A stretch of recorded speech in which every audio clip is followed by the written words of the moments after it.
ದಿವ್ಯಾ ಅವರೇ, ಏನಿದು? ನೀವು ನಿಮ್ಮ ಮಗಳನ್ನೇ ಈ ತರ ಕದ್ದು ಮುಚ್ಚಿ ಭೇಟಿ ಮಾಡ್ತಾ ಇದ್ದೀರಲ್ಲ? ನಿಮ್ಮ ಮಗಳೇ ಅಲ್ವಾ? ಇದರಲ್ಲಿ ತಪ್ಪೇನಿದೆ? ಪೂಜಾ, ನನ್ನ ಹತ್ರ ಯಾವ ದಾರಿ ಕೂಡ ಉಳಿದಿರ್ಲಿಲ್ಲ, ಯಾವ ದಾರಿನೂ ಇರ್ಲಿಲ್ಲ.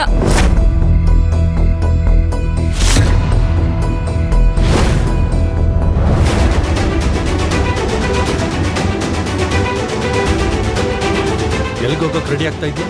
ಅದು ನಾಳೆ ರಕ್ಷಾ ಬಂಧನಲ್ವಾ, ನಾನು ಬೆಳಿಗ್ಗೆ ಅಮ್ಮನ ಮನೆಗೆ ಹೋಗ್ತಾ ಇದ್ದೀನಿ. ನನ್ನ ಅಣ್ಣನ್ಗೆ ರಾಖಿ ಕಟ್ತೀನಿ, ಮತ್ತೆ ನನ್ನ ಮಗಳ ಕೈಯಿಂದ ಅಣ್ಣನ ಮಗನ ಕೈಗೆ ರಾಖಿ ಕಟ್ಟಿಸ್ತೀನಿ. ಮನೆ ಕೆಲಸ ಯಾರು ನೋಡ್ಕೋತಾರೆ? ಹೋಗೋ ಅವಶ್ಯಕತೆ ಏನೂ ಇಲ್ಲ. ಆದ್ರೆ ನಾನು ಬೇಗ ಬಂದ್ಬಿಡ್ತೀನಿ. ನಾಳೆ ರಕ್ಷಾ ಬಂಧನ. ಒಂದ್ಸಾರಿ ಹೇಳ್ದೆ ತಾನೆ, ಇನ್ನೂ ಯಾಕೆ ವಾದಿಸ್ತೀಯ? ಮಾತಲ್ಲೇ ಅರ್ಥ ಮಾಡ್ಕೊಂಡ್ರೆ ಸರಿ, ಇಲ್ಲಾಂದ್ರೆ ಬೇರೆ ರೀತಿ ಅರ್ಥ ಮಾಡಿಸ್ಬೇಕಾಗತ್ತೆ. ನೀನು ಹೋಗ್ಬಾರ್ದು ಅಂದ್ರೆ ಹೋಗ್ಬಾರ್ದು ಅಷ್ಟೇ, ಅರ್ಥ ಆಯ್ತಾ?